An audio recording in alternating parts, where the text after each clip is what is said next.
जिसके कारण देश भर में आधारभूत ढांचा तो सुदृढ़ होगा ही, लाखों लोगों के लिए रोजगार के अवसर भी उत्पन्न होंगे।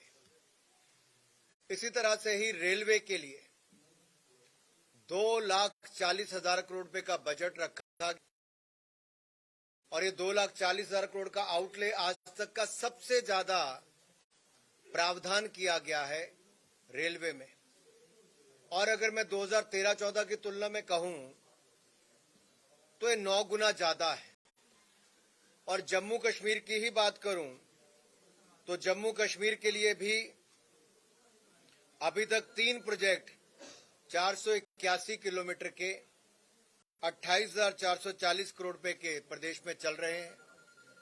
लेकिन 2009 से लेकर 2014 के बीच में जब यूपीए 2 की सरकार थी तो जम्मू कश्मीर को मात्र 1,044 करोड़ रुपया मिला था, जबकि 2023-24 में केवल एक वित्तीय वर्ष में इस बार 6,003 करोड़ रुपए का प्रावधान किया गया, जो 6 गुना ज्यादा है।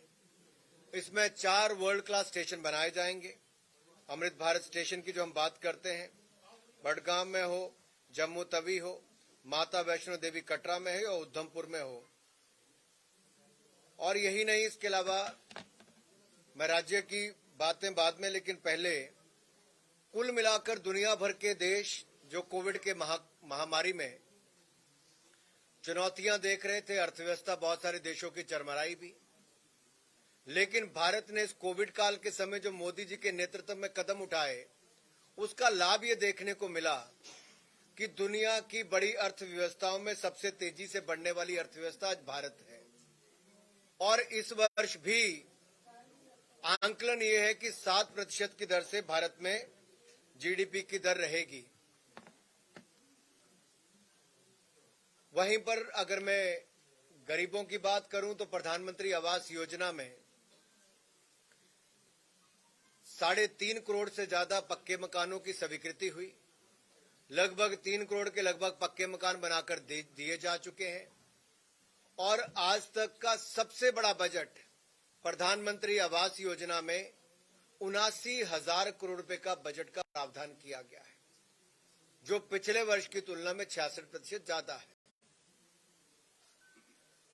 इसी तरह से किसानों के लिए भी 20 लाख करोड़ रुपए का किसान क्रेडिट का प्रावधान है, ताकि उनको ऋण की सुविधाएं ज्यादा हो सके और किसान अपने खेती बाड़ी में भी और आगे काम कर सके।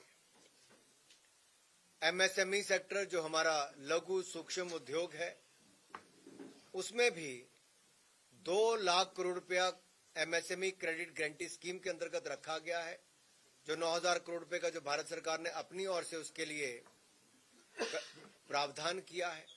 लेकिन ये 2 लाख करोड़ का लाभ क्या होगा? जो सूक्ष्म लघु उद्योग हैं उनको ज्यादा पैसा मिल पाएगा, बगैर कोलेट्रल के मिलेगा, और इसमें ब्याज दर भी 1% से ज्यादा कम रहने वाली है।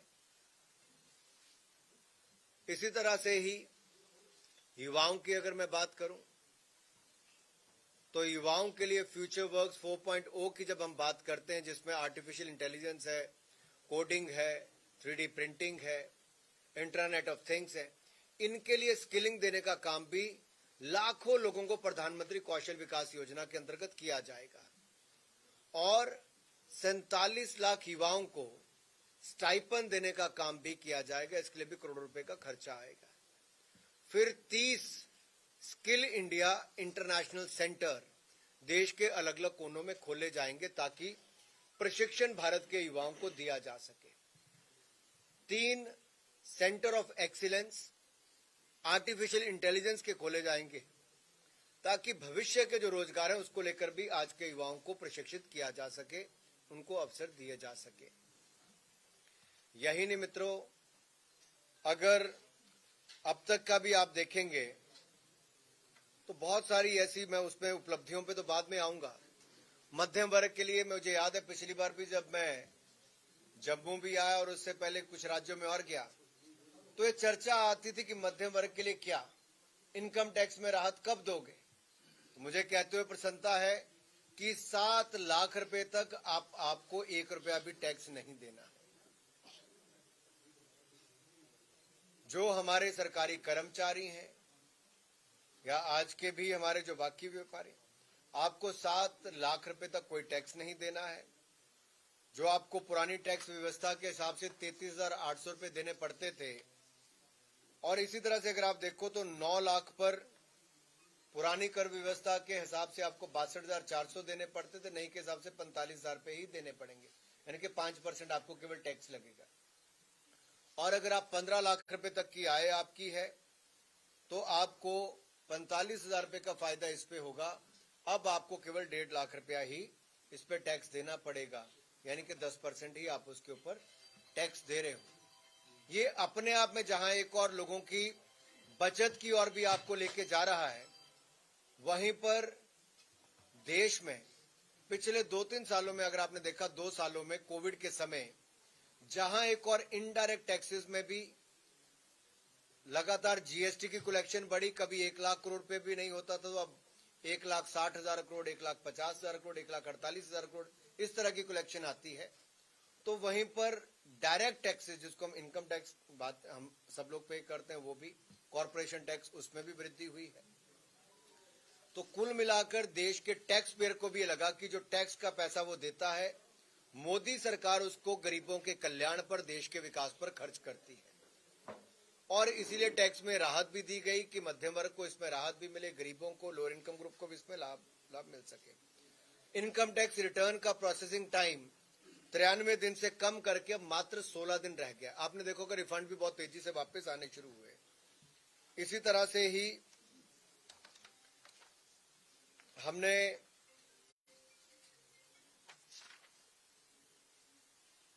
जो राज्य की सरकारें हैं उनको कोविड के समय 50 साल तक इंटरेस्ट फ्री लोन दिया ताकि वो कैपिटल एक्सपेंडिचर कर सके और अपने यहां पर कुछ रिफॉर्म्स ला सके।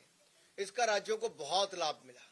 मेरा छोटा सा राज्य हिमाचल प्रदेश है, जैसे हम जम्मू में हैं, तो 500 करोड़ रुपया दो बार हमें पिछली बार मिला और उसको 50 साल के बाद वापस करना है, बगैर ब्याज के वापस करना है।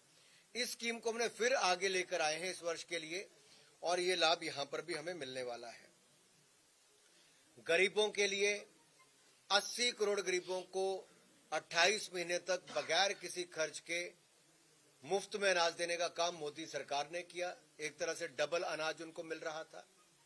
अब हमने अंत्योदय के लिए भी, और जो प्राथमिकता के वाले परिवार हैं उनको भी मुफ्त में अनाज मिलता रहेगा। इस साल के हमने उसको भी प्रावधान किया। 2 लाख करोड़ रुपए इसके ऊपर खर्च आएगा, और ये 2 लाख करोड़ रुपए से 80 करोड़ लोगों को तो लाभ मिलेगा ही, साथ में प्राथमिकता वाले, हमारे अंत्योदय और प्राथमिकता वाले इन परिवारों को लाभ मिल पाएगा। मित्रों, हम लोग किसानों की बात करते हैं तो 11 करोड़ किसानों को 2,26,000 करोड़ रुपया प्रधानमंत्री किसान सम्मान निधि के माध्यम से हम अब तक दे चुके हैं। और पिछली बार भी जब पिछले 1-2 सालों में दुनिया भर में फर्टिलाइजर्स के, यूरिया के दाम 3 गुना बढ़ गए, मोदी सरकार ने किसानों के ऊपर बढ़ते दामों का कोई बोझ नहीं पड़ने दिया, 1 रुपया भी नहीं बढ़ाया। और ये जो 11 करोड़ किसानों को पैसे मिले, इसमें महिला किसान भी हैं। अब भी किसानों को कई बार क्या है, जल्दबाजी में सामान बेचना पड़ता था, स्टोरेज की सुविधा नहीं थी। अब हम पंचायत स्तर पर स्टोरेज की सुविधा बनाएंगे। किसान जब चाहे तब अपने अनाज को बेचे, जब मंडी में उसको दाम अच्छा मिले, ई-नैम के माध्यम से बेचे, या बाकी कंप्यूटराइजेशन हम जो कोऑपरेटिव सोसाइटी से लेके बाकी का कर रहे हैं, जिसमें 25,000 करोड़ रुपए अलग से खर्च हो रहा है, वो अलग है। तो ये डिसेंट्रलाइज्ड स्टोरेज कैपेसिटी हम देश के हर जिला में पंचायत स्तर पे बनाने जा रहे हैं, ताकि किसान वहां पर भंडारण कर सके। और मिलेट, जिसको हम मोटा अनाज भी एक तरह से कहते हैं, रागी है, बाजरा है, इस तरह से हम उसके भी पैदावार करने के लिए उसको बढ़ावा देंगे। श्री अन्न, इसको हमने जो प्रोग्राम का नाम दिया है, अब इसमें न्यूट्रिशन वैल्यू भी है। छोटा और सीमांत किसान इसको केवल पैदा करता है, इसकी एक्सपोर्ट भी ज्यादा होगी तो किसान को आय भी ज्यादा होगी। मत्स्य पालन के ऊपर भी, यानी कि फिशरीज के लिए भी 6,000 करोड़ रुपए की एक सब स्कीम अलग से लेकर आए हैं। जैसा मैंने कहा, 20 लाख करोड़ रुपए हमने पशुपालन, डेयरी और मत्स्य पालन, इसके लिए रखा है ताकि हमारे किसानों के साथ साथ डेयरी, एनिमल हस्बेंड्री और फिशरी, इन सबको भी उसका लाभ मिल सके। मित्रों, हमारे ट्राइबल क्षेत्र चाहे जम्मू कश्मीर से लेकर नॉर्थ ईस्ट तक सभी हो या देश के अन्य राज्यों में भी, ट्राइबल्स के लिए विशेष तौर पर 740 एकलव्य स्कूल बच्चों के लिए खोले जाएंगे। 3.5 लाख ट्राइबल बच्चों को इसका लाभ मिलेगा। 38,000 टीचर्स की नियुक्ति की जाएगी। हमारे युवाओं को आगे बढ़ने का अवसर मिलेगा। इसी तरह से ही पीएम विश्वकर्मा कौशल सम्मान यानी कि पीएम विकास, इसकी शुरुआत की जा रही है, जहां पर हमारे जो हुनर वाले पारंपरिक शिल्पकार हैं उनको टेक्नोलॉजी के साथ जोड़ना, नई सुविधाओं से लैस करना, मार्केट से लिंक करना, वो भी हम काम करने वाले जोड़ेंगे और इसके लिए पीएम विकास योजना को हम लेकर आए हैं। स्टार्टअप्स में देश के युवाओं ने शानदार काम किया। जब से प्रधानमंत्री मोदी जी ने युवाओं को स्टार्टअप्स के रास्ते पर चलने के लिए कहा और ये भी कहा कि युवा रोजगार मांगने वाला नहीं, रोजगार देने वाला बने, 90,000 स्टार्टअप्स आज देश में शुरू हुई है। India has become the 3rd largest startup ecosystem in the world. जहां दुनिया में हमारा कहीं नाम नहीं था, आज दुनिया में भारत का स्टार्टअप 3रा सबसे बड़ा इकोसिस्टम बनकर तैयार हुआ है और 107 भारतीय स्टार्टअप्स यूनिकॉर्न का दर्जा प्राप्त किए। लगभग $30 बिलियन इनकी वैल्यूएशन है। तो लाखों लोगों को रोजगार भी दिया और आगे भी। अब इनके लिए हमने 1 साल के लिए और इनकम टैक्स का छूट भी दे दी है। लॉसेस बुक करने हो तो आप उसको भी कर सकते हैं, लॉसेस को कैरी फॉरवर्ड करना है तो उसका भी आपको इसमें प्रावधान किया है। महिलाओं के लिए भी महिला सम्मान बचत पत्र 2 लाख रुपए के आप डिपॉजिट करेंगी। महिलाएं, युवतियां, महिलाएं दोनों ही कर सकती हैं और 2 साल के इस बचत पत्र में 7.5% आपको ब्याज मिलेगा, जो अपने आप एक बहुत आकर्षक। यही नहीं, सेल्फ हेल्प ग्रुप 80 लाख से ज्यादा हमारे पूरे देश में है। 9 करोड़ महिलाएं इससे जुड़ी हैं। इन 9 करोड़ महिलाओं को जिस तरह से हमने किसानों के लिए एफपीओस बनाए, फार्मर प्रोड्यूसर ऑर्गेनाइजेशन, या उनको मार्केट लिंकेज करने का काम किया, इसी तरह से सेल्फ हेल्प ग्रुप की महिलाओं को, जो स्वयं सहायता समूह जिसको हम कहते हैं, उनकी 9 करोड़ महिलाओं को हम मार्केट लिंकेज देने का काम, टेक्नोलॉजी से जोड़ने का काम, ये सब करने वाले हैं।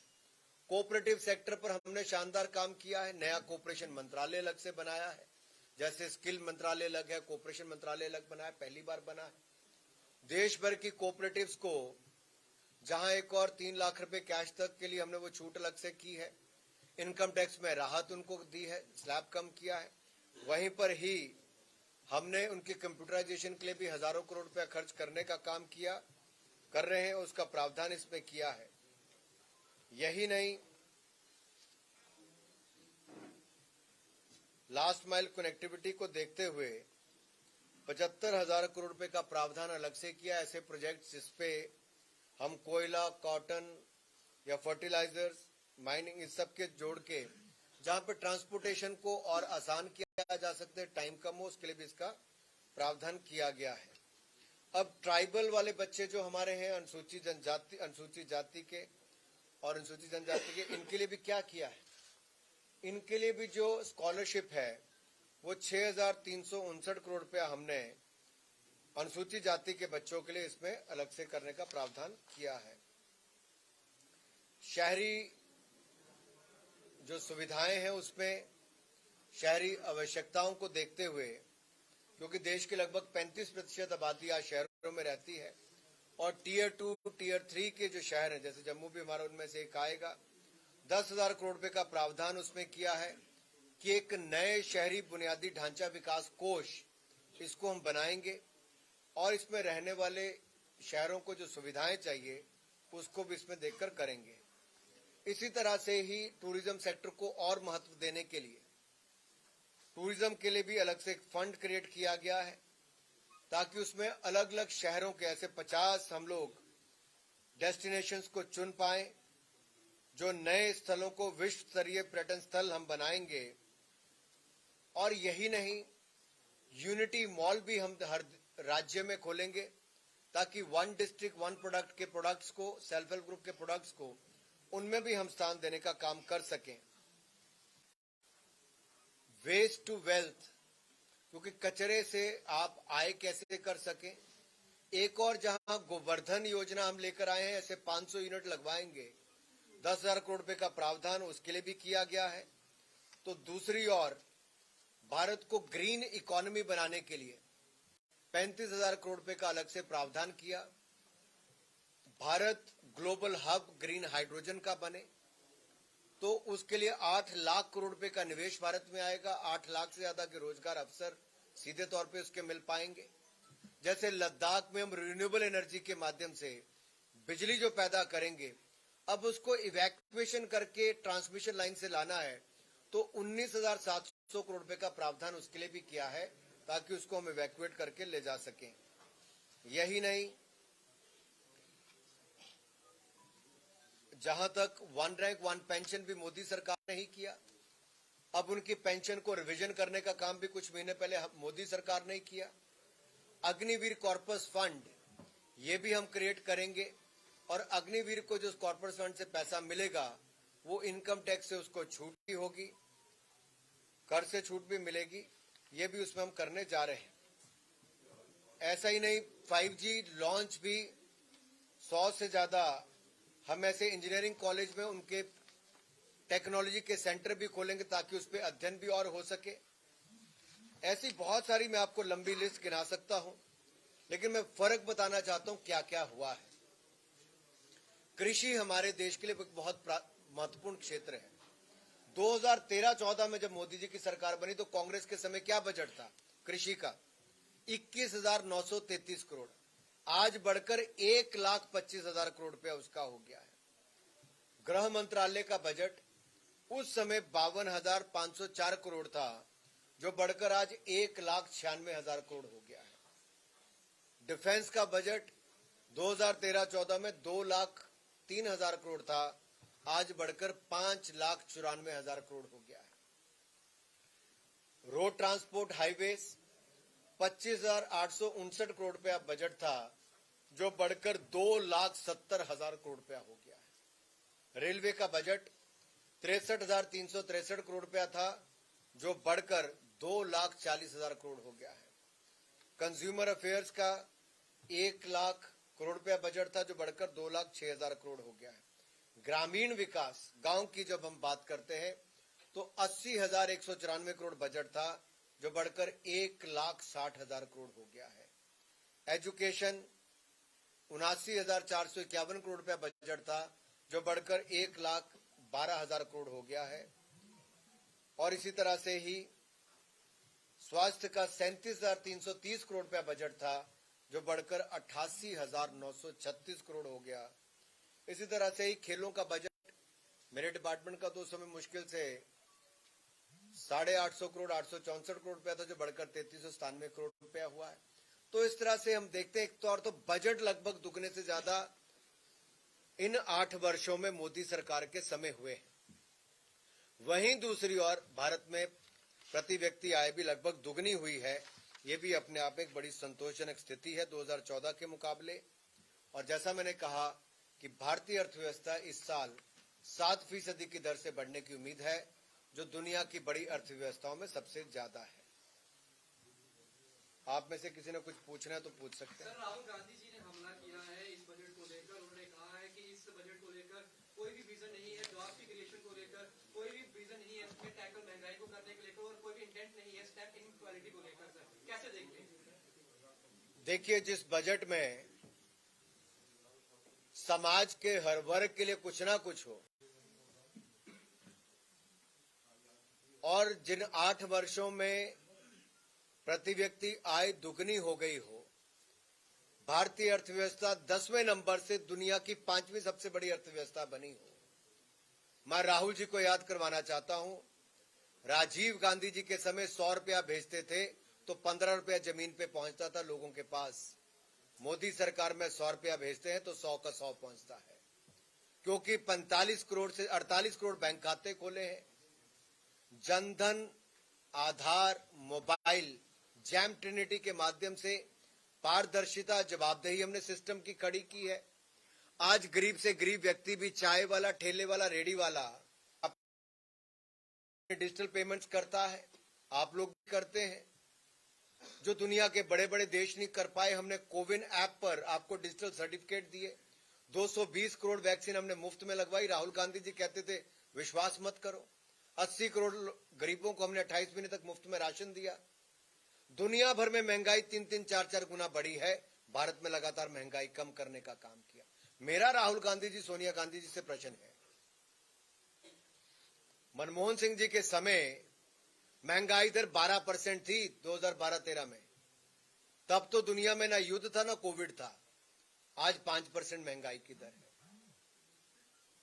हमने महंगाई को भी नियंत्रण में रखा है और निर्यात भी ज्यादा किया है। इनके समय हथियारों के सबसे बड़े इंपोर्ट करने वाला देश भारत था। हमने 16,000 करोड़ रुपए का निर्यात किया, एक्सपोर्ट किया है। और यही नहीं, सेकंड लार्जेस्ट मोबाइल इंपोर्टर होता था भारत, आज सेकंड लार्जेस्ट मैन्युफैक्चरर बनाकर हमने दिखाया है। इनके समय बिजली नहीं आती थी, हमने घर गांव में बिजली पहुंचा दी। इनके समय महिलाओं को धुआं भुगतना पड़ता था पानी लेने के लिए और लकड़ी लाने के लिए। 6 घंटे दिन के महिलाओं के जाते थे। आज 11 करोड़ महिलाओं को रसोई गैस का सिलेंडर मिला है। 6 करोड़ पानी के नए कनेक्शन मिले हैं। 3 करोड़ 25 लाख लोगों को पक्के मकान बनाकर दे दिए। कांग्रेस जो 60 साल में नहीं कर पाई, मोदी सरकार ने 8 साल में किया है।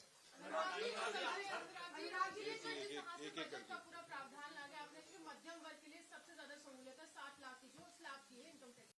लेकिन यहाँ पर आप अमृतकाल जिसको नाम दे रहे हैं, विपक्ष उसको कह रहे हैं कि मित्रकाल, और चुनावी चश्मे के साथ देखा जा रहा है कि अगले प्रधानमंत्री की कुर्सी की सीढ़ी यहीं से होकर निकलेगी। क्या कहेंगे? देखिए, विपक्ष अगर अपना राजनीतिक चश्मा उतार के देखेगा तो उनको समझ में आएगा कि डायरेक्ट टैक्स, इनडायरेक्ट टैक्स वो तो बड़ा है, क्योंकि ईमानदारी आई, लोगों को विश्वास आया कि सरकार को अगर टैक्स पे करते हैं तो सरकार एक एक रुपया गरीब के कल्याण के लिए खर्च करती है। चाहे वो मुफ्त वैक्सीन हो, मुफ्त में अनाज की बात हो, बेहतर स्वास्थ्य सुविधाएं हो, आयुष्मान भारत के माध्यम से 60 करोड़ लोगों को मुफ्त में इलाज देने की बात हो, या फिर भारतीय अर्थव्यवस्था को आगे बढ़ाने की बात हो। 12 किलोमीटर सड़क बनती थी नेशनल हाईवे की कांग्रेस की सरकार में, आज 40 किलोमीटर प्रतिदिन नेशनल हाईवे बनता है। कांग्रेस के समय 2.5 किलोमीटर रेलवे लाइन बनती थी, आज लगभग 9 किलोमीटर बनती है।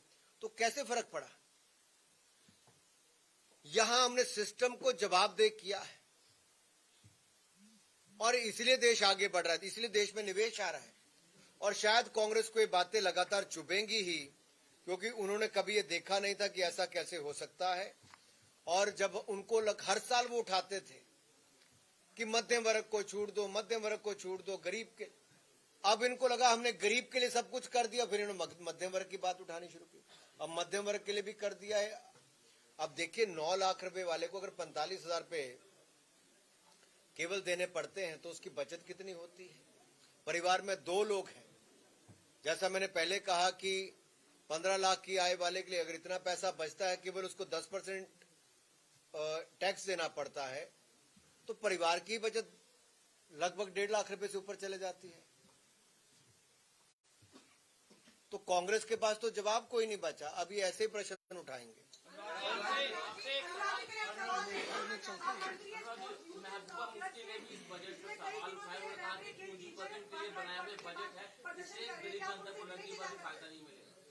किसको फायदा नहीं मिलेगा? गरीब लोगों को फायदा नहीं, सिर्फ पूंजीपतियों के लिए बनाया हुआ ये बजट है और रिटायर हुआ बजट है। आपको इसके नहीं सवाल होगा।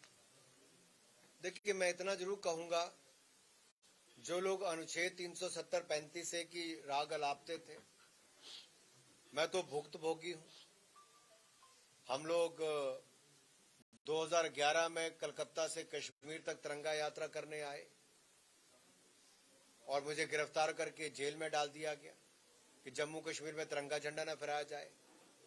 आज मोदी जी ने अनुच्छेद 370-35 को हटाया तो यहाँ शांति भी आई, निवेश भी आया, पर्यटक भी बढ़े और हर घर तिरंगा भी लहराया है। अब कुछ लोगों की राजनीति बंद हो गई, जिनका काम केवल एक पीढ़ी के बाद दूसरी पीढ़ी का प्रदेश में कब्जे करना, जमीनों से लेके बाकी सब करना, यही काम रहता था। अब वो सत्ता से बाहर हुए तो उनकी हालत थोड़ी खराब हुई है। सही मायने में कश्मीर को, जम्मू कश्मीर को आगे बढ़ाने का काम इसी सरकार में हुआ है और आगे भी हम यही करने वाले हैं।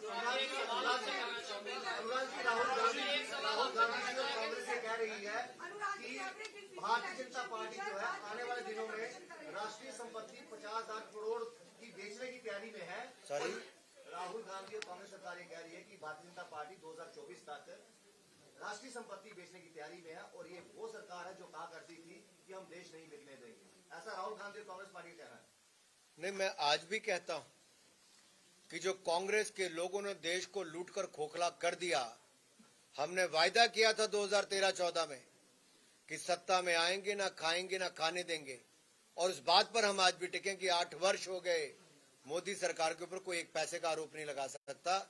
ईमानदारी के साथ सरकार चलाई है और कह सकते हैं ना देश बिकने दिया है ना बिकने देंगे। भारत को मजबूत किया है, आगे बढ़ाया है और आगे ही बढ़ाने का काम करते हैं।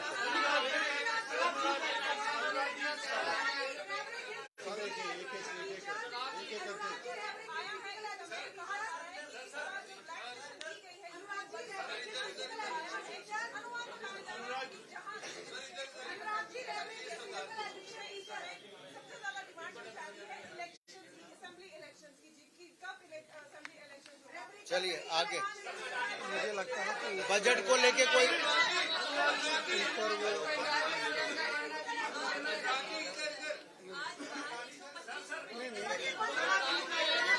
आपका इशू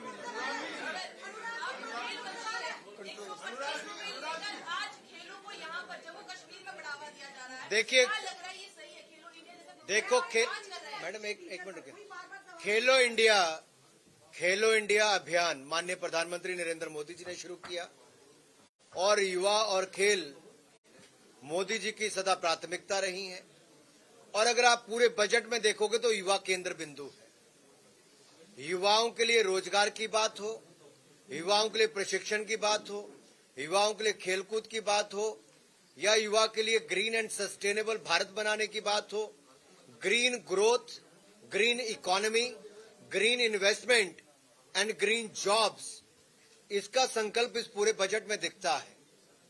और युवाओं के लिए भविष्य का भारत कैसा हो, सक्षम समृद्ध भारत हो। और ये मैं कहना चाहता हूं, ये समावेशी, हमने ये जो बजट है, ये अगर हम कुल मिलाकर कहें, ये सभी वर्गों के लिए है, दूरदर्शी है, पारदर्शी है, सर्वसमावेशी है। और मैं तो इतना कहूंगा आप सबके लिए कि खेलो इंडिया जो अभियान है, उसके अंतर्गत यूथ गेम्स अभी भोपाल में हो रही है, रिकॉर्ड भागीदारी वहां पे हुई। यूनिवर्सिटी गेम्स पिछली बार कर्नाटक में हुई, अब उत्तर प्रदेश में होने वाली है।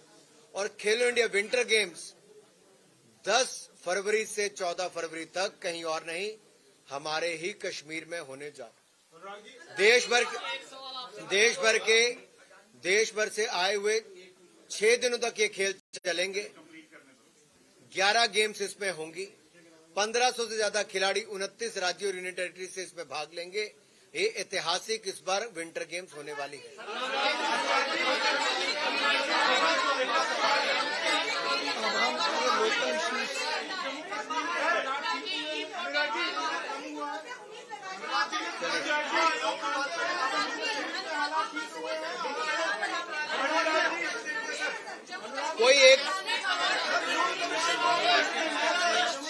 कोई एक बोलेगा। अगर पाकिस्तान में बजट को लेके कोई सवाल है?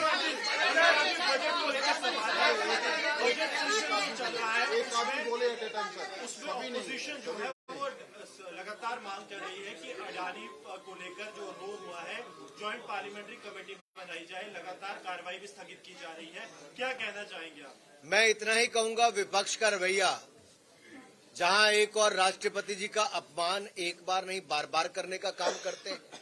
ये दुर्भाग्य है विपक्ष का ये रवैया, और इस रवैये से राष्ट्रपति भाषण पे जो उनकी प्रतिक्रिया रही वो अपने आप में निंदनीय भी है, उससे माफी भी उनको मांगनी चाहिए। दूसरी ओर जब बजट में उन्होंने देखा कि सभी वर्गों के लिए इस बजट में कुछ ना कुछ है, पारदर्शी है, दूरदर्शी है, सर्वसमावेशी है, तो उनकी बोलती बंद हो गई। बजट पे चर्चा करने की बजाय हो हल्ला करने का काम विपक्ष कर रहा है। और मैं इतना ही कहूंगा, ये जो आरोप कुछ बातों को लेकर वो लगाते हैं, उस पे बैंक हो, LIC हो, RBI हो, वित्त मंत्री सबने अपनी बात कही है। विपक्ष चर्चा से क्यों भागता है? ना हमारे पास छिपाने के लिए कुछ है, और इसमें बड़ा स्पष्ट करना चाहता हूं, अगर इन सबने अपनी स्टेटमेंट्स दे दी हैं तो विपक्ष चर्चा से क्यों भागता है? हम चाहते हैं राष्ट्रपति हो, हम चाहते हैं बजट पे चर्चा हो।